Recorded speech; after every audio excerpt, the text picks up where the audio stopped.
Hoje nós vamos conhecer a história de um advogado que resolveu dar uma guinada na sua vida profissional, abriu um novo negócio e, depois de 3 anos, é líder no segmento no Brasil. Tem 50 lojas franqueadas, que é o Frango Americano. Quem conversa aqui com a gente é o Robson Oliveira, que veio para Curitiba, aqui estudou, passou por grandes dificuldades aqui, Robson, mas teve essa oportunidade. Vamos contar um pouquinho da história para entender o início. Você teve muita dificuldade na vida, né? Você praticamente perdeu a mãe, ficou com o pai que não tinha como te atender. Certo. Tua infância realmente foi terrível. Exato. Foi uma infância, vamos dizer assim, com bastante dificuldades, Vili, mas que me deu um suporte muito grande, tá? E até me criou essa veia de empreendedor. Teve origem lá na infância. Eu realmente perdi a mãe com 2 anos, tá? Fui morar com meus avós em Piabiru, no interior do Paraná, num sítio. Voltei para Curitiba com 7 anos, tá? Fui morar com meu pai. Meu pai é uma pessoa extremamente boa, mas infelizmente era alcoólatra. Com 14 anos ele me colocou na rua, posso falar literalmente na rua, e eu já toquei minha vida sozinho, tá? Fui morar sozinho, trabalhando em diversos empregos e subempregos, né? Isso eu já fazia desde os 10 anos. Consegui me formar, tá, em Direito. Você queria ser advogado? Na realidade, eu não tinha, posso dizer para você que eu não tinha uma ideia de ser advogado. Meu primeiro emprego, que deixou de ser subemprego, emprego fixo mesmo, foi como office boy no escritório da advocacia. Isso me levou a ser advogado. Vamos dizer, um instinto de sobrevivência até, tá? Para que eu pudesse realmente me sustentar, pagar um aluguel, me alimentar. Eu, dentro do escritório da advocacia, eu imaginava que eu só poderia ser ou office boy ou advogado. E como, tendo morado em cidade pequena, no sítio, no interior, ficou para você a ideia do estudo, que você deveria estudar? Veja, isso é uma coisa realmente que foi passado pelo meu avô, tá? Eu saí de Piabiru, eu fiz lá o pré e a primeira série. Eu morava num sítio que era a 7 quilômetros da cidade. E esses 7 quilômetros eu fazia a pé, mas meu avô fazia eu ir sempre, todo dia na aula, num calor muito grande. Eu tive esses 2 anos lá. Meu avô é uma pessoa muito séria, ele me deu esse princípio. Ele conseguiu me dar essa formação, tá? A necessidade do estudo. E daí, chegando em Curitiba, independente de ter alguém que te assistisse, você continuou indo para a escola sempre? Com certeza. Eu tinha isso, realmente eu recebi lá do meu avô. Meu avô me preparou para as dificuldades que eu ia ter aqui em Curitiba. Posso dizer para você que mesmo longe, lá eu tinha realmente meu avô e minha avó que me cuidavam. Quando eu vim para cá, a vida ficou mais difícil. Mas a preparação que ele me deu lá em Piabiru, tá, no sítio, simplesinho, uma pessoa extremamente simples, tá, que a gente não tinha luz elétrica, andava, o veículo dele era uma charrete. Mas a educação que ele me deu lá em Piabiru, realmente foi um pilar para a minha educação, tá? E em Curitiba você praticamente ficou sozinho depois que teve que se afastar do seu pai? Você sozinho. Ficou praticamente sozinho e aí, como é que é? Morava no próprio trabalho, trabalhava, acumulava serviços? Eu com 14 anos eu consegui locar uma casa, tá? Trouxe minha irmã para morar comigo, tá? Minha irmã foi morar comigo, quando meu pai pediu para eu sair de casa, pediu para ela sair também. Fiquei 3 meses na casa de uma tia, que me ajudou muito esses 3 meses, e daí já aloquei uma casa e fui morar sozinho, eu e minha irmã, tá? E sempre estudando. Eu nunca deixei de estudar. Mesmo com esse princípio da educação, de buscar uma melhora de vida na educação, eu sempre tive. O que você foi, então? Você estava falando aqui anteriormente que foi venda de sorvete, entregar panfleto na rua. Tudo. Não tem o que você não fez de uma maneira de viver. Não. Eu falo para você, a necessidade de você buscar de você ter que pagar um aluguel e buscar a própria alimentação, ela não deixa você recusar um trabalho. Então, se você chegasse para mim e falasse, olha, eu preciso limpar meu quintal, eu ia limpar teu quintal, eu ia carpir, ia pegar uma enxada. Mesmo se eu não soubesse, eu ia. Eu entreguei panfleto muito tempo, eu vendi sorvete. Eu, uma época, fui garçom, com pouca idade eu fui garçom, nos antigos bares aí do Largo da Ordem. Então, eu batia na porta, eu nunca tive vergonha de trabalhar. Então, onde tivesse, eu batia na porta e pedia um trabalho. A dificuldade também ensina, na sua visão hoje? Muito, muito. Eu digo assim que é um processo... A dificuldade tem você pode tomar 2 caminhos na dificuldade. Ou você se fortalece, tá? E cada dificuldade você cresce mais, ou você usa ela como desculpa. Então, tudo que dá errado na tua vida, você fala, não, mas deu errado porque eu tive um problema na infância, porque eu não tenho mãe, porque meu pai é alcoólatra, porque eu não posso estar numa escola particular e eu não consigo entrar numa faculdade. Então, você pode usar a dificuldade para te fortalecer ou para justificar as tuas derrotas. Eu usei para me fortalecer, sempre. E aí, formado advogado, era o que você queria ou ainda faltava alguma coisa? Sou apaixonado pelo direito, pela advocacia. Eu tive um mestre muito grande, que é o Dr. Marcos Malucelli, tá? Ele me ensinou muita coisa, uma integridade na advocacia. Então, assim, eu sou apaixonado pelo direito, tá? Mas eu falo que aquela origem que eu tive de sempre estar buscando mais alguma coisa, tá? A princípio, Vili, parece que eu sempre ia ter uma necessidade.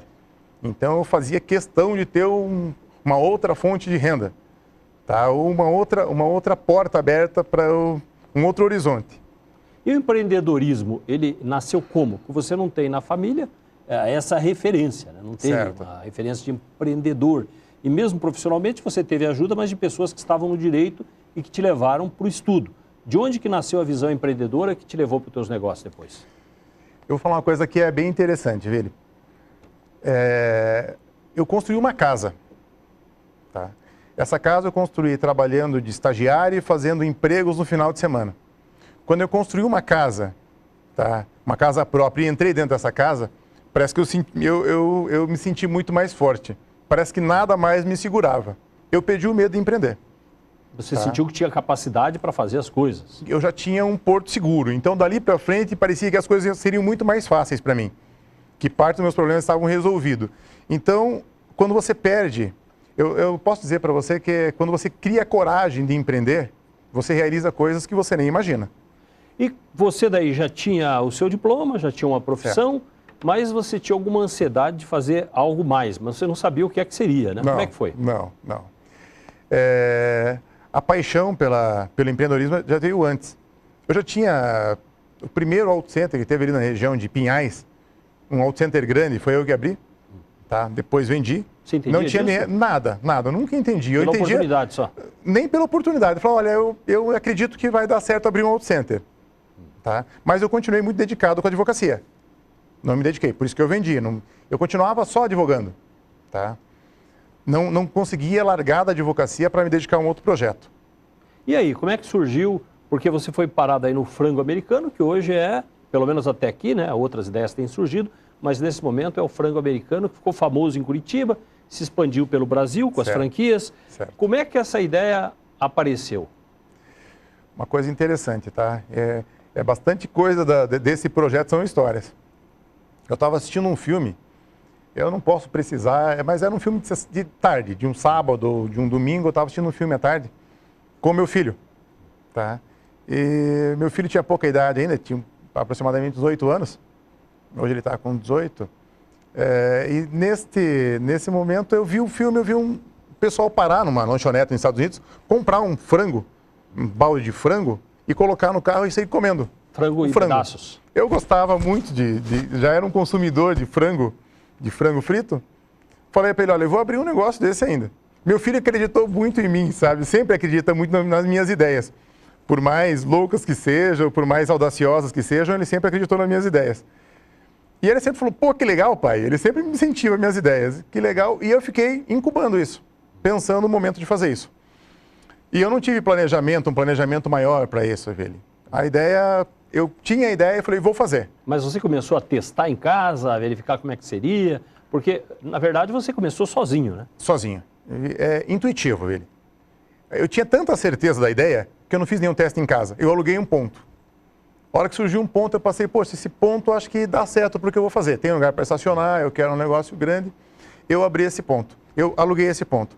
Eu demorei 3 meses testando o produto. Tudo intuitivo, sem contratar um chefe, sem nutricionista, foi mais intuitivo mesmo, na coragem. Você mesmo ia temperando, cortando? Temperando, cortando numa serra, comprei uma serra fita, eu cortava o frango, eu queria um corte diferenciado de frango. Eu mesmo realmente de maneira intuitiva, inclusive os produtos, que hoje ainda 80% do cardápio do frango americano são esses produtos que nós lançamos lá atrás, no começo. Dentre essas histórias quando convidava um amigo para ir lá, falando das minhas ideias, eu como advogado para algumas empresas e bancos, quando convidava algum amigo para ir lá, Vili, uma ocasião eu coloquei uma senha, como tem no shopping, para chamar os pedidos, né? Um amigo meu caçoou, falou, poxa, mas você vai colocar senha para vender frango? Você está muito presunçoso, né? E realmente a senha, pelo tempo de espera que dava, era extremamente necessário, tá? E lancei o projeto, a primeira loja em Pinhais. Começamos com essa primeira loja em Pinhais. E aí que começou tudo, então. Depois a expansão veio a partir dessa experiência já concretizada em Pinhais. Concretizada e da quantidade de pessoas que procuravam o produto. Tá? Eu mesmo trabalhava na cozinha, eu sempre gostei mais da cozinha até do que da frente. Então, mas é a essência, né? É a questão do produto que você vai oferecer para as pessoas. Essência. E quando eu estava na cozinha, o que eu fazia, eu vendia. Aí começou. Então, assim, eu nunca tive uma propaganda direta para crescer, para fazer. Era um que outro que abria a loja e via a loja lotada, muita gente, e queria multiplicar. Cresceu. Foi daí que surgiu esse... boca a boca, então. Com certeza. As pessoas conheciam, passavam por ali e aí começou a se espalhar. Não tenho nenhum representante comercial, nenhuma empresa especializada nisso para vender. Tá? Evidentemente que muitas pessoas conhecidas, amigos meus mesmo, viraram franqueados. Advogados até do meu escritório viraram franqueados depois, posteriormente viraram franqueados. E até gente que veio daqui abriu loja na Bahia. Replicou isso na Bahia. Uma das 50 hoje, né? Das 50. Nós vamos para o intervalo, estamos conversando aqui com o Robson Oliveira, advogado, está contando aqui a sua trajetória até chegar aqui em Curitiba, as dificuldades, se formar como advogado e depois partir para uma linha empreendedora que deu bons resultados, que se espalhou pelo Brasil. Já continuamos a nossa conversa aqui na Band.